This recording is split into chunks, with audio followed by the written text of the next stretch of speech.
guys, welcome back to Fighting with Jessie, the life coach. So I hope everybody had a beautiful and blessed holiday weekend, right? We just finished celebrating Thanksgiving. Hopefully you have survived, right? If you went to go visit family, I know that could be stressful at times, right? We always have those family members that we're like, oh, you know, but a lot of you have survived it, so congratulations on that. So guys, what are we talking about today? So today we are going to be talking about personal growth. So a lot of people ask me about personal growth, like how to achieve it in a tangible means, right? And a lot of times we don't focus on our personal growth. It's not one of those things we put on a high priority, and it should be. So if you're one of those people that have not been putting it as a priority, or you want to achieve more personal growth, this video is going to be for you. I am going to list at least 6 ways that you can start implementing in your life to go towards personal growth and development. So one big key element to keep in mind when we talk about personal growth and self-development is you have to have one huge component, and without it, you're not going to be able to grow as a person. And that is going to be your deepest and profound self-honesty. If you cannot be honest with yourself, you are not going to be able to see what you need to see clearly. You won't be able to remove illusions that you have created for yourself in order for you to grow as a person. So that's the one thing, one big huge component you are going to be able to need in order to start your journey on personal growth. And when I say your journey, it literally is a journey, because you have to understand that we never stop growing as people. It doesn't make a difference how old you are. You could be literally in your 60s and your 70s, and you are still going to be on the quest to personal growth and self-development, because we never stop learning about ourselves, and we change every single day. Yes, you need to be completely and utterly honest with yourself. If you are not going to be honest with yourself, and you're not willing to take rose-colored glasses off and basically evaluate you as a person, look at yourself in the mirror and see who you are instead of what you are portraying or what you want to be, you're not going to get anywhere regarding personal growth. So that's the first big key and element that you need to have. It's a huge contributing factor of how your reality and your perspectives of how you move, how you speak, how you operate is going to play a big part in that. So in order for you to see clearly, you are going to need to be completely honest with yourself, right? So a lot of people are like, I am honest with myself, or a lot of people are like, well, I don't know how to be honest with myself. Well, that's going to go into step number 1. So the first element of personal growth is to reflect. You need to have that quiet time with yourself to be able to look into your own life. Look into the decisions you have made. Look into your choices. Look at where you're at in life at the current present moment. And then also look into your past. Do a self-evaluation of oneself, right? That's the first element to self-growth, personal development, is being able to analyze and dissect your life. So if you are at a stage in your life that maybe you're not too happy with, or maybe you are happy but you want to go and strive towards more, or you just want to change aspects of yourself, your character, your life, well, we need to know what you're dealing with first. And in order for you to do that, you need to reflect. And in order for you to reflect, you need to be in quiet reflection mode, right? So you need to be able to take that time, literally sit with yourself and reflect on your life. So while you're sitting there in reflective mode, there's going to be 3 ultimate questions that you are going to need to ask yourself to get to the root of what you want to go towards, right? And the first question is going to be, what can I improve? So if you're doing a self-reflection and self-evaluation of your life, the first question you want to ask is, what do I want to improve? What do I want to strive towards? What is my goal? What characteristics do I want to bring into my personality? What characteristics do I want to embody? What characteristics do I want to go towards? How do I want to develop myself as a person? Is there a specific person that is a good role model or mentor towards me that I want to go towards, right? That I want to emulate. So you got to ask yourself that question. What do you want to improve? The second question is going to be, what do you want to change, right? any type of improvement is going to need some type of change or alteration within the way you move, the way you speak, the way you carry yourself. Whatever the alteration is going to be in your personal growth and your personal journey is going to require some type of change. So after you figure out what you want to improve, you want to start asking yourself, what do you want to change? Or what do you need to change to go towards that improvement? And the third question you want to ask yourself is, what changes or mistakes have I made in the current, present time or the past that has hindered my personal growth? What has been my roadblocks? What have been my boundaries? How have I contributed to these situations, right? So in order to grow as a person, we need to be able to evaluate past situations, right? Anything that has been put into our experience, we need to be able to sit down with that reality, right? Reality, meaning the honest parts of what is happening, and think to ourselves, how have I either contributed to the situation, or how has the situation developed in my life? What did I not do? What should I have done? So on and so forth, right? So everything about our past is just a learning experience. It's just a stepping stone, a block to getting us to be a better version of who we are. So in order for you to do that, you need to be able to understand it. In order to understand it, you need to be able to evaluate it and then dissect it piece by piece to see either where you went wrong, what you contributed to it, what you didn't put into it. And this is a part that trips a lot of people up, and I'm going to tell you why. Because a lot of times people believe everything that has happened to them in life or who they have become as a person is outside contributions, right? Like they feel like, I was just here and this just happened to me. Life just happened to me. But you need to understand that life doesn't happen to us, right? We are a participant and a co-creator in every single aspect in our lives, right? So things happen to us, yes, but what we do after something has happened to us, that's totally up to us. We can either break down and fold, or we can go back stronger and try again, right? Talk about like relationship dynamics. I often hear like, I keep attracting these same type of individuals that keep coming into my life, and it's them, and you know, they're broken and they're this and they're that. That might be true, right? That might be a huge, you know, reality. It might be reality. That might be truth. But you allowed them to come in. You accepted them. You ignored red flags, or you didn't know what the red flags were because of lack of knowledge, right? So that is a contributing factor. So as I always tell everybody, we always are contributing factors to things that happen in our lives. Even when we don't make a decision or speak up for ourselves and stand our ground, well, we're telling people, we're allowing people to treat us in a certain way, right? So you have to be aware of these little things and look at things from a different perspective. Like I said, when you go into that reflective mode, you're going to have to be real, cutthroat, honest with yourself on your reality and what truly has conspired in your life and what you need to improve and what you need to change, what changes you need to go towards. So that's a big one, right? In saying that, it kind of leads into the second one, and the second step of personal growth is always going to be accountability. We always have to be responsible for our actions, for the words that come out our mouths, for what we contribute to situations, for what we allow into our lives, for what we allow ourselves to become, right? Even if you're not making a choice, you're not making a decision in life. Not making a decision is making a decision. So that's the part, like I said, a lot of people get tripped up on. They're just like, no, life is happening to me. Yes, and you have allowed it. So you have to be really honest and start being accountable for your actions, your decisions, your choices, lack thereof. If that is the situation, you have to be accountable. Nobody is accountable for our lives but us.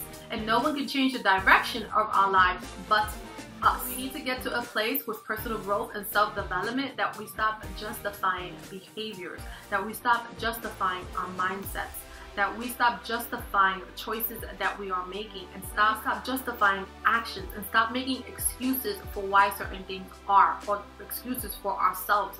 We need to be able to take accountability for who we are as individuals. And even if you don't like what you see, you still have the capability of changing it. And that's when you accept accountability and say, okay, I don't like where I'm at in life, or I want to improve in life. So how do I get there? Well, you have to take accountability. 3 is going to be releasing entitlement. And this is going to be a big one. It's almost similar to accountability, right?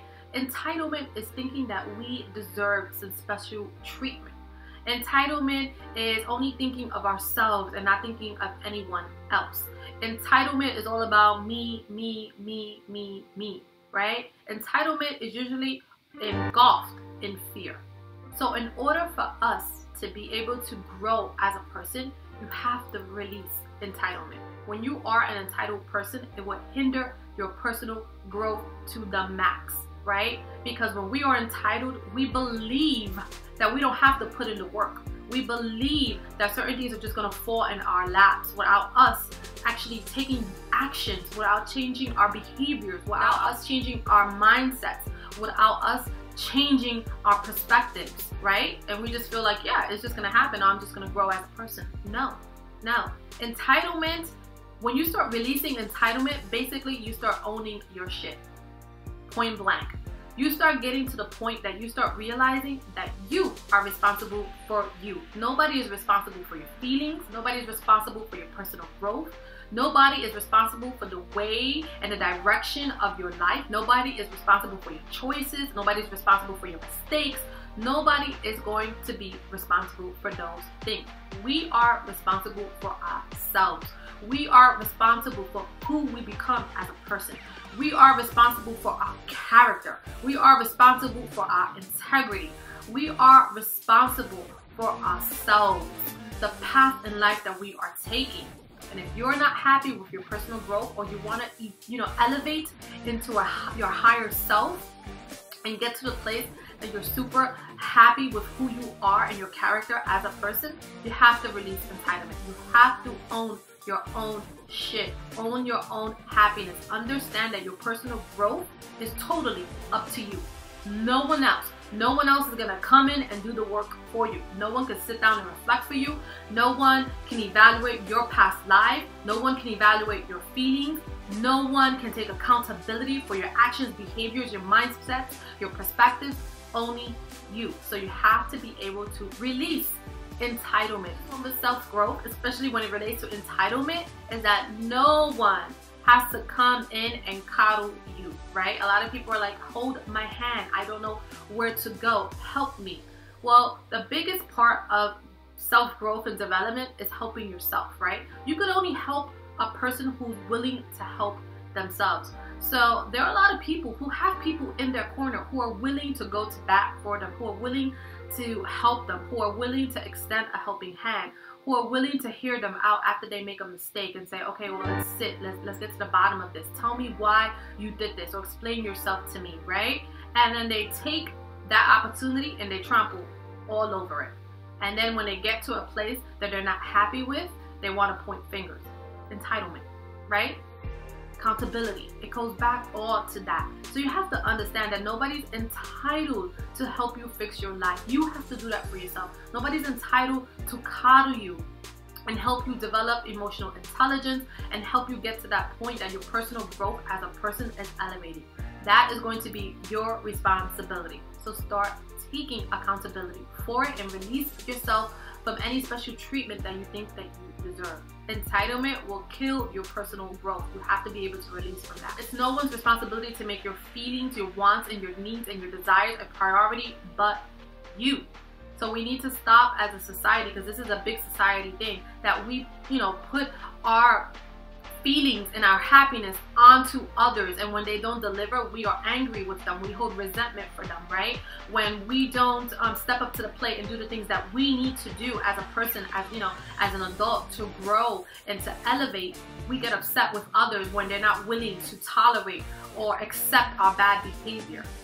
Well, that's no one's responsibility but you. Nobody's entitled to have to deal with other people's selfishness and self-centeredness and me attitude, and I deserve special treatment, or I'm in this position because everybody else, or I'm in this position because no one understands me. And well, you need to learn how to do that for yourself. You gotta learn how to understand yourself. No one's going to make your feelings a priority. You have to make your feelings, your wants, your needs, your desires, your goals, personal growth, all that needs to be your priority. It's nobody else's responsibility, only you. When you're going towards personal growth and self-development, you need to be able to commit to it. Commit to yourself. This is another part that people kind of don't want to do, right? They don't want to do the work. Like, in order for you to grow as a person, it requires work. It's going to require your attention. It's going to require your energy. It's going to require you being present. And that's going to require your commitment. So we are quick to commit to so many things. We're quick to commit to relationships. We throw ourselves into them all the time, right? We commit to jobs. We commit to hanging out. We commit to having fun. But when it comes to personal growth and development, nobody wants to commit to that. It's like, that's too much work. You know, I was coaching a girl last year, 19 years old, super smart girl. During our coaching session, part of our conversation was about her personal growth and her committing to herself. And her response was that it was so hard. It was so hard facing yourself, facing that part of you. And the truth of the matter is, it is. The hardest person you are ever going to have to deal with and face is going to be your own self. And that's why a lot of people run from it. They try to run from themselves. And because of that, they stay stagnant. They stay still. They don't get what they want. And the reason why is because they do not want to put in the work. Self-growth and self-development requires your commitment. It's going to require your hard work. If you could commit to a job, if you could commit to a relationship and trying to make somebody else happy and all these other things that we commit to, if you can invest in all those other things, you can invest in yourself. So you need to be able to commit. And when I say commit, I'm talking about committing to changing your habits, committing to changing routines, committing to knowledge and educating yourself about what you want to change.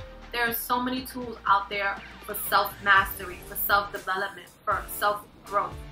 They are available all over the place. You just have to make that commitment at least 1 hour a day to focus on it.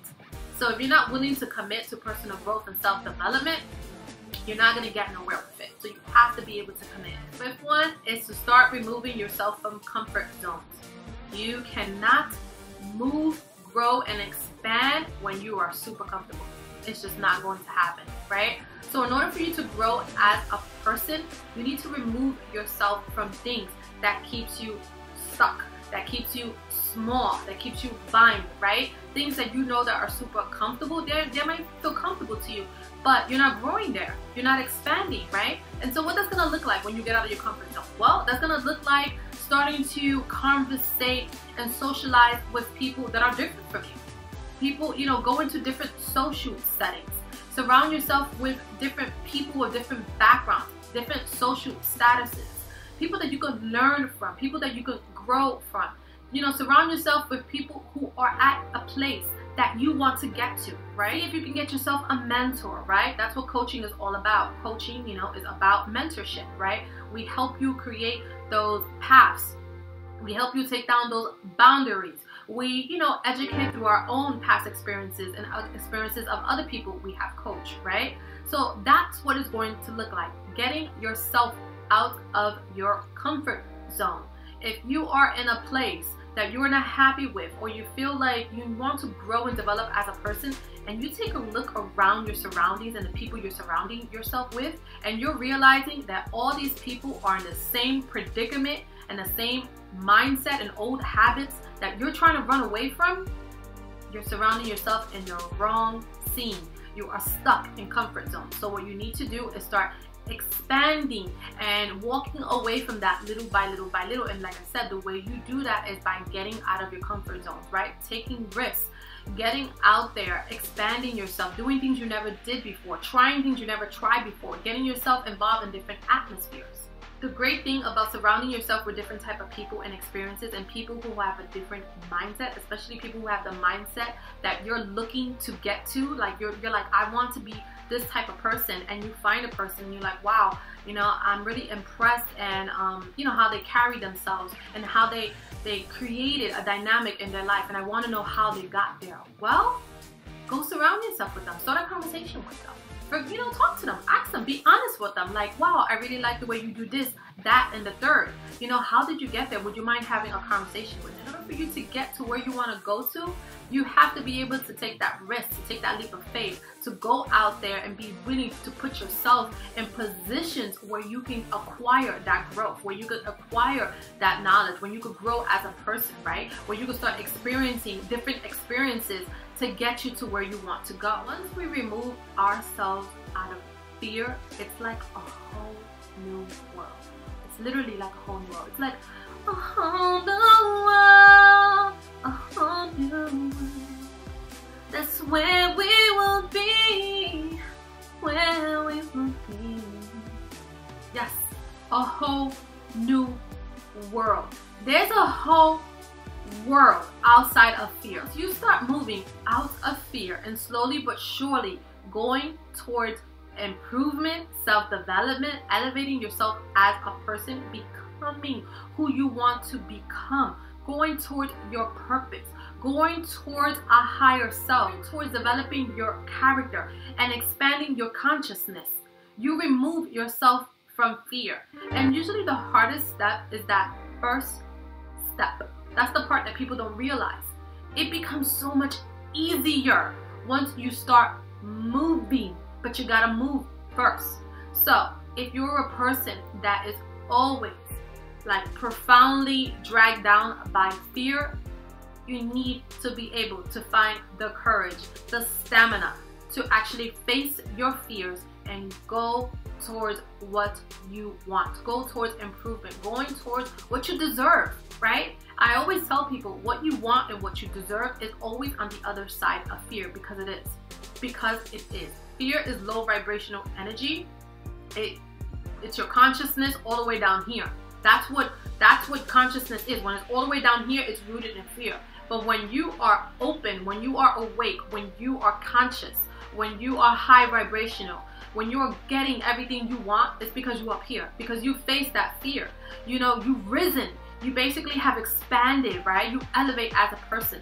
So you have to remove that fear. Once you start doing that, I promise you, it starts getting easier. And if you're not able to remove yourself from fear, it's going to be really hard to grow as a person, right? It's going to be really hard to keep on improving as a person. And the thing with personal growth is that it is a journey. And that's something that a lot of people don't realize. Like, they always think personal growth is something that we go towards when we go through something difficult. And usually that is the time that we experience it the most. And it's because we are forced into personal growth. But if we will start being aware and conscious, right, as human beings, to understand that personal growth is something that we need in our lives, we should be focusing, giving attention to, and make it a daily ritual, habit, you know, putting it into a routine. You start growing as a person leaps and bounds, right? So it's always up to us. It's always us to have accountability, to check in with ourselves and say, hey, how's things going? Things good? Like we say in New York, you know, you good? That's how you have to treat yourself. We ask everyone else, are they good, right? How are you doing today? How's everything going? How's this going? How's your business? How's your family? How's this? Blah, blah, blah. Well, start turning that attention and that focus and those questions, turn it inward and start making it a routine to ask yourself, how are you living? Are you good? Are we good? Self, are we good? You know, what do we need to change? What do we need to grow? What perspectives do we need to embrace, right? So we could keep on growing as a person and keep on expanding our consciousness. So guys, that is all I have for you today. I hope you found this video helpful if you're struggling with personal growth or you're looking to bring in new improvements, especially for the new year. I've been telling people, you know, we got what, less than 1 month left in the new year, and the new year is all about rebirth. So it's a perfect time, if you have not been putting personal attention into your growth as a person, right, that you start doing that. Make it a daily routine, make it a daily habit, make it a daily ritual. And if you are struggling with that or you need help with that, I always have my mentoring and coaching services available. It's always going to be linked in the description box below. Okay, and I will see you in my next one. Bye.